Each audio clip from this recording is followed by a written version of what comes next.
నంద్యాల జిల్లా నందవరం గ్రామంలో శ్రీ చౌడేశ్వరి దేవి అమ్మవారి ఉత్సవాలు అంగరంగ వైభవంగా నిర్వహించారు. ఈ ఉత్సవాలు ఈ నెల 9వ తేదీన ప్రారంభమై 15వ తేదీన ముగియనున్నాయి. రేపు ఎల్లుండి అమ్మవారి రథోత్సవం, 15వ తేదీన వసంతోత్సవం నిర్వహించనున్నారు.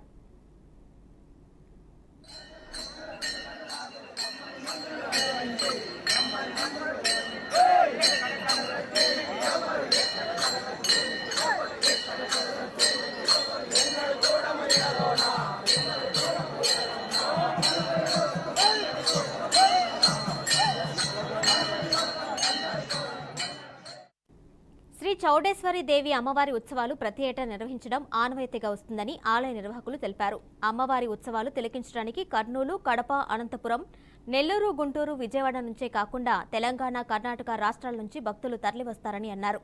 భక్తులకు ఎలాంటి ఇబ్బందులు కలగకుండా చలువ పందిళ్లు, మంచినీటి సౌకర్యం, మహిళలకు ప్రత్యేక సౌకర్యాలు ఏర్పాటు చేసినట్లు ఈవో కామేశ్వరి తెలిపారు.